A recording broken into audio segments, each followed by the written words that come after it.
Հարցակներին եմ հրավիրել, ուղղակի այս աշխատանքային օր հայտարարելը շատերին խանգարել է։ Սա իրենք 78-ին գրել են և տեր են դարձել իրենց գրողին, ինչպես որ գրողը տեր են դարձել իրենց այն ժամանակ։ Ու տակն էր այս երկբա կապը հաստատելու համար, ինչով է այս ռետրոֆակտիվները գիրքը իր օրիգինալից տարբերվում, բացի այն բոլոր բաները, որ տարբերվում են շրիֆտի թեթևակի բարելավում, գրքի որակ, էլ ավելի բարձր որակ, քան այն ժամանակ էր էապես ավելի բարձր, նաև Վահա Մաթևոսյանի անձնական կնիքով։ Մագաղատ հրատարակության և համատեղության կարգով Պարուս Սևակի թողը։ Արդես, շնորհակալ եմ։ Եվ Դավիթն ասեց մեր համագործակցությունը Մաթևոսյան կենտրոնի հետ ռետրոֆակսիմիլիարիս գրքերի շուրջ է, արդեն 3 ինք ենք հրատարակել, օգոստոսը, մերվազքը, հիմա ծավելը։ Ես լիահույս եմ, որ շարունակենք, որտեղ Մաթևոսյանի կյանքի օրոք էլի հրատարակություն եղել է, մասնավորապես երկաթորյակը գուցե կորոշենք, կքննարկենք, բայց ես եմ կարծում, որ շատ լավ գաղափար էր, ոչ թե նոր դիզայններ, այլ մարդկանց ծանոթ, ոգեհարազատ, ինչ-որ շատ կոսմետիկ գուցե փոփոխություններ լինեն, բայց ընդհանուր առմամբ ինքը տեսնում ես միանգամից ինչ-որ մի հարազատ բան է գալիս, բայց նոր թարմ տեսքով, իսկապես ավելի լավ որակով, մի քիչ տարատեսակ ենք փոփոխել, որ ավելի ինտերնետի լինի, տողարանքներն ենք մի քիչ մեծացրել, պես կոսմետիկ բաներ իրականում, և վիճակագրությունը, այսպես ասեմ, ցույց է տալիս, որ շատ լավ տարածում ունեն այս գրքերը, բնականաբար, որտեղ մարդիկ, հատկապես երիտասարդները, իրենք գուցե միշտ չի, որ կգնան ինչ-որ հին ուտիստների, գրավաճառների մոտ, բայց գրախանութում հենց տեսնում են Մաթևոսյան, անպայման ուզում են։ Նույնպես որ շնորհակալ ենք ձեռնարկության համար, մեզ համար մեծ պատիվ է Մաթևոսյան հրատարակելը և հուսով ենք, որ կշարունակենք մեր համագործակցությունը։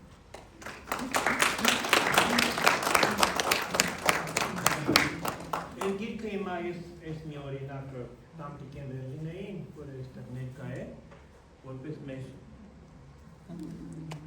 ավարտի և վերավարի։ 84 չէ, 84 թիվն էր,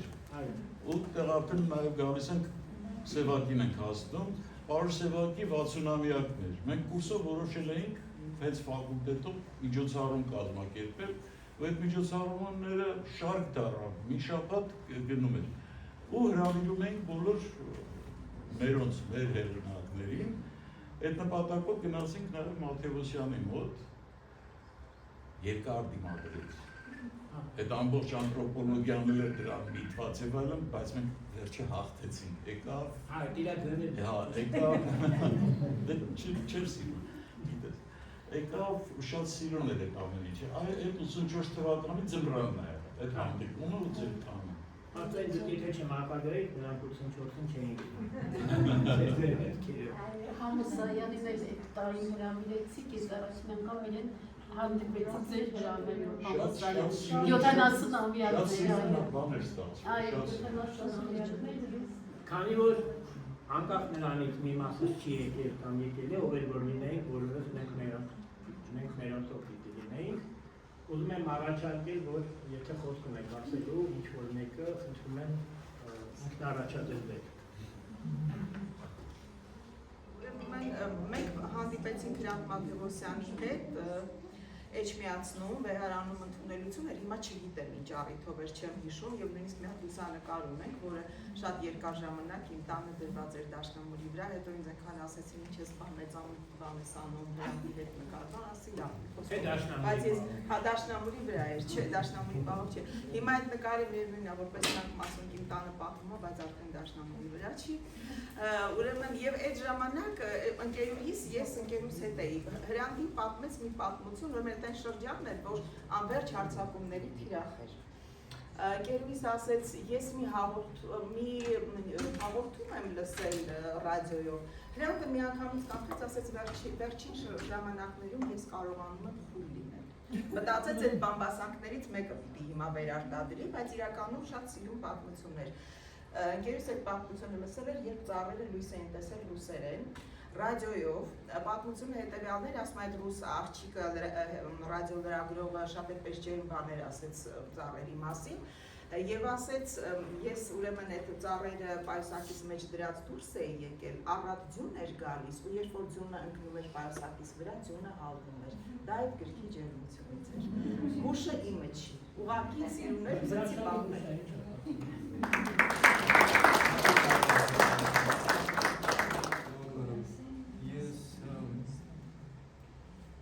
Բնավորությամբ ավելի շատ դարձին ինքնափոխում Լևոն Խեչյանի հետ շատ մոտ էին, Լևոն Խեչյանն ասած արիգինալքը, նաև էր ծաղկածը Հայաստանում, ես էլ ասեցի Լևոն ասենք Մաթևոսյանի մանաստատ ու ես այդպես էլ Լերանդ Մաթևոսյանին, ասենք, այդպես չեմ խոսել, մի անգամ եմ բավարել, Համոսայանի մասին ֆիլմ էր նկարահանվում և այդ հայտարարության տակ բանաստեղծական ֆակուլտետում գրել էին, որ զեկուցող Հրանտ Մաթևոսյան և ամբողջ ուսանողները լցվել էին այդ լսարանում, գնացինք, Մաթևոսյանը եկավ, շատ կարճ մի երկու շատ բովանդականից նախադասություն ասեց, շատ բարձր գնահատում Սարյանին և ասեց, ես ֆիլմին հաջողություն եմ մաղթում դուրս եկավ, որ դուրս եկավ ուսանողները սկսեցին դուրս գալ։ Հիմա դռները փակեցին, որ չգնան, մարդը մնայով է։ Ես էլ էի այդ ճողոպրողներից մեկը, ես Մաթևոսյանի հետևից գնացի, Մաթևոսյանը մաներ գալիս Հրանտ Թամրազյանի կաբինետի դուռը։ Ես գնացի հետևից, ասացի բարև ձեզ, ինքը թերքվեց ասեց բարև ձեզ, ու վերջին ես Մաթևոսյանը։ Բայց Մաթևոսյանը իր ամբողջ ստեղծագործությամբ և այն ժամանակ, երբ որ Մաթևոսյանի մասին այդպես չէին խոսում, իսկապես եղել էին ներության մեջ, երևի նրանցել, որ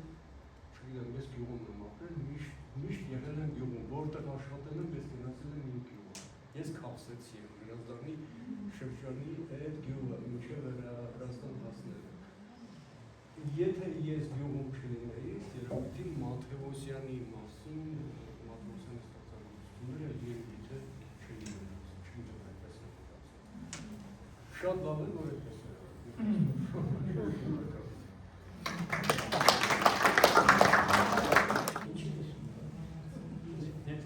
Դու ես կոմ խոսած եմ աման մի քիչ շատ լավ։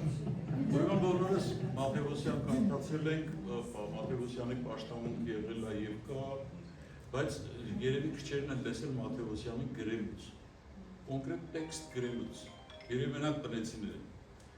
Ուրեմն 97 թիվներ ես 02-ի խմբագրի տեղակալն եմ, Չարենցի 100-ամյակն է, Պանուշը կանչեց մեր վարչության պետն էր, Շերմազանյան, ասեց Հրանտին համոզել է Չարենցի բանաստեղծությունների մեկնություններ ա գրել, մեր ամեն համարին, շաբաթաթերթ էր, ամեն համարին դնում էինք մեկ բանաստեղծություն և Հրանտ Մաթևոսյանի մեկ մեկնություն։ Ասեց դու ես անել, ասեց շատ է։ Գնացի գրողների միություն, բարև ձեզ, դե մենք ծանոթ ենք 84 թվից, Դավիթը վկայեց։ Ասեց եկել ես տանես, ասեցի, հա, ասեց դեռ չեմ գրել, ասի բանկեր Մաթևոսյան, ասեց սեյքը բացա, նայի ընդեղից որն ես ուզում, սպասի ես կգրեմ, բացեցի, հոնի կար, զալորի կար, կոնյակ կար, ես կոնյակ եմ, ասի կոնյակ կեր Մաթևոսյան, ասեց, լավ, դու նստի խմի, ես գրեմ, ես նստեցի բազկաթորին, ինքը սկսեց գրել, բան, շվաշվազում ու գրում էր, ու այդպես մենք մի գրքույկա չափ ունեցանք այդ մեկնությունները Ես հետո դրանք հավաքեցի, բոլորը ամբողջացրի, տպել եմ բանում, գարուն վարուժների ժամանակ արդեն խմբագիրը, տպեցին գրքույկի չհասավ իհարկե, բայց ֆանտաստիկ հետաքրքիր էր այդ պրոցեսը, ոնց է մի հանճարը մյուս հանճարի հետ խոսում, ու ոնց է այդ զրույցը դառնում գիր, շատ հետաքրքիր, ապշելու էր, ես կողքից որ նայում էի, այդ սուզումը զգում էի։ Ու դա երևի այդ Չարենցի Հավրամյակի երևի լավագույն գործերից մեկն էր ամբողջ հանրապետության մասշտաբով, դες 2 այդ ժամանակ գրական գրքի մրցակիցն էր, շատ ժամանակ գրնել էի։ Այդպես այդ շատ հետաքրքիր էր այդ հանդիպում, հետո հանդիպումներ շատ են եղել, կարճ զրույցներ են ունեցել, բայց այդ զգացողությունը, որ տեսնում ոնց է գրում Հրանտ Մաթևոսյանը, զարմանալի երևույթ էր։ Այնպես որ դեպ է ուշը։ Կարդացել, բայց ֆիլմը տեսել էի արդեն գոնե, այդքանով գիտեի, հետո օրս հետ գնացինք Կրոների միության պոլիկլինիկան, որ պիտի գնանք Հանգստյան տուն, ինչ-որ թուղթապետ, մենք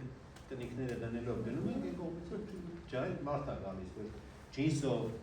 դոշպած, բանեց, մի քիչ քիթը կոտրած էր, քույրերին անընդհատ խոսացնելով, չգիտես ինչ անելով, ես միջանցքից այդից գալիս են, ես այդ նայում եմ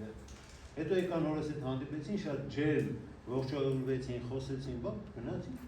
ջահել մարդ էր տենց սովորական է թաղի տղեկից, այսպես ասած, հետո դուրս եկանք ասում ես կայարանցիներին ճանաչում ես, հակապես Կասյանի մարդկանց էլ ես ճանաչում լավ տղեկին, այդ խազմ ես Հրանտ Մաթևոսյանն ճանաչում, ես ճիշտն ասած թվաց, որ գոնե Ղազարը Սաղարյանի մորուքը պիտի ունենա հայկը, գոնե նրա տարիքին պիտի։ Հետո իհարկե ափսոս ասում եմ, ես ընդամենը 12 տարեկան եմ, մենք 24 օր նույն սեղանին ճաշում, նախաճաշում, ընտրում, Դավիթին այդ ժամանակվանից ճանաչում ենք, բայց լավ կլիներ գոնե մի 10 տարի հետո լինի։ Ինձ համար է շատ զարմանալի էր մի քանի 9 տարի անց Համեկի ուսանողը հանդիպեցինք Արևելագիտության ֆակուլտետում նորից։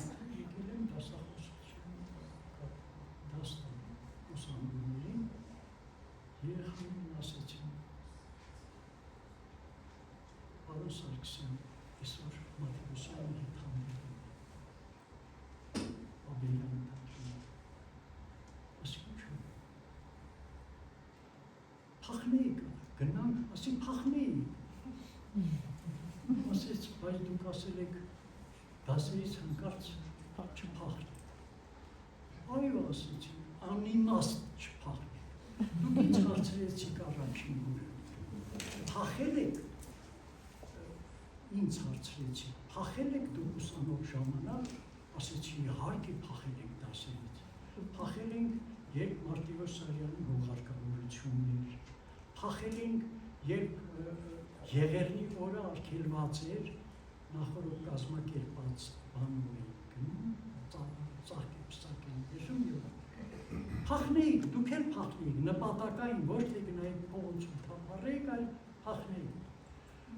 Մոլորված բանարեցին, խիղճ չտարավ, ավագին ասեցի գնացել ժողովրդի ստուդիություն մրցել։ Իմ կարդացած դասախոսությունը ինչ է լինելու դասական գրողի հետ հանդիպումից լավ լիներ։ Գնացել եմ։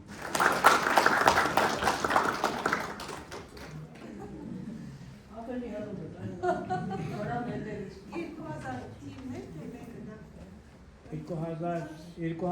դեկտեմբեր 2001 նոր հազարանիշը Դավիթի հետ հաղորդաշար ունի, Շեմին էր գոչվում, ու դարի Շեմին կանգնած մտավորականը պիտի ամփոփի, ինչ ինտերեսներ ունենք, ինչ ունենք։ Ու այդպես նկարում ենք։ Դե բնականաբար Մաթևոսյանի հետ ենք համոզվում, չի համոզվում ոչ մի կերպ, վերջերս մի կերպ ասել էր եկեք Դավիթ։ Ես էլ սենց յուրտս գցելով առաջին անգամ սենց չգիտեմ էլ ինչ այս հետ կատարվում, տոն ասեմ, ինչ ասեմ, սենց մտանք ու շատ զգացում էր, որ սրտներված, նավթային անցած որ իրեն համոզել են, ասեց ասեք Դավիթ, ինչ եք ուզում, գնանք սենյակ, գնացինք ուրեմն Դավիթներ, օպերատորը, ասիստենտ օպերատորի, ես Դավիթը նստեց, ասեց դեր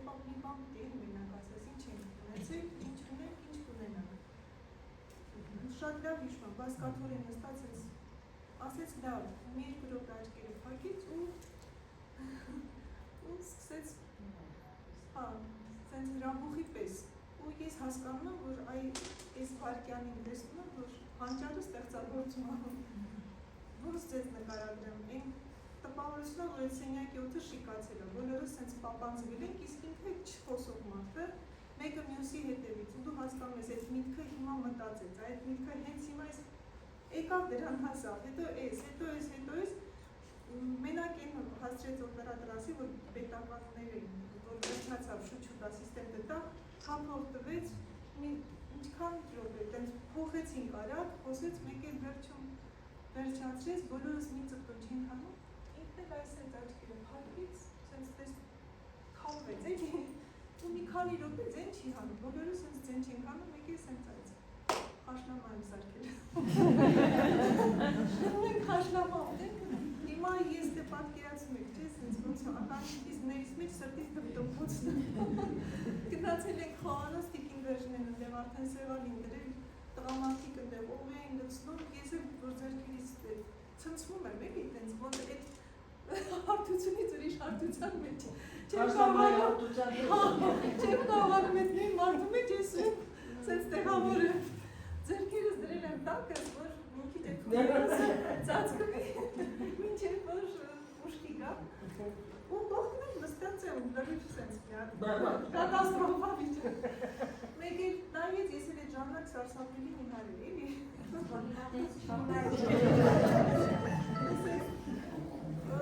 ոչ մի բան չի ասում, սենց նկատեց դե որ սենց ինչ-որ հանգիստ որոշում շունչես տեղում եկել ես ինչ իրանք էլ ողին գցում եք շատ անսպասելի մի կտոր խաշնամա բերեց ուղիղ վերանստեց ասեց այսքան մի հար մարդն այսքան քիչ կուտի որ բացր եմ ծիծաղում ակամայից հենց բացր ծիծաղեցի լրիվ մարից մեջը սենց խաղաղվեցի միքրոսկոպ ունենց ներդաշնակը ես հրանքներ իմ քերին ես դրանով անսահման նպատում երջանիկ եմ Պարոն Աթաբեկյանը պատմեց, թե ինքը ականատես է եղել, ինչպես է ստեղծագործում, ինչպես է գրում հանճարի մասին։ Լիլիթն էլ պատմեց, թե ինչպես է ստեղծագործում բանավոր կերպով այդ հանճարը։ Եվ ես այդ բախտը չեմ ունեցել տեսնելու, թե ինչպես է ստեղծագործում հարազատ մարդը ինձ համար անկրկնելի մեկը։ Բայց ես մամայիս խոսքը ուզում եմ ձեզ փոխանցել, երբ որ ինքը անընդհատ ձեռքին հրանտի գիրքն էր, առողջ, վատառողջ, պարկած, ոտքի վրա, մինչև մահվան մահիչ ձեռքին հրանտի գիրքն էր, ու միշտ ամեն տողը կարդալուց արցունքոտված աչքերով բարձրացնում էր ու ասում էր Ես ինչքան ատանջրելի մախվեր է ես գրելուց, ու իսկապես այդ տանջանքը, որ ինքը ապրումները, որ ունեցել է և այդ տանջանքով ծնված խոսքերը հասկանալը, մեծ տանջանք է պետք, որ հասկանան բոլորս։ Այսքանով ուզում եմ ավարտվել։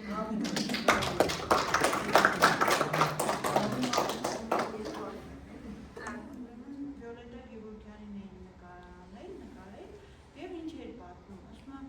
այդ դե աշնան արևում որ խաղում էր, ասում այդ ներկայացումներից մեկի ժամանակ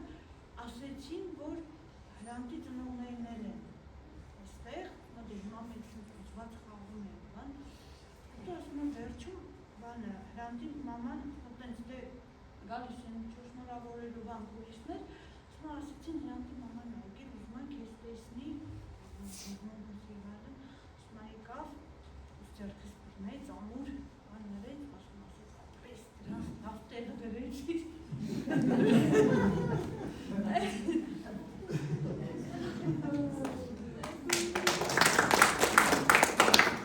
Ուրեմն բարձրացեք մեր բեմ, մեր գրասմիջությունը բեմի վրա է, և եկենք գինի խմենք, և խմենք բարձր գրականությունը գրող մարդկանց, ու բարձր գրականության և նրանց այն գրող մարդկանց ու կայող մարդկանց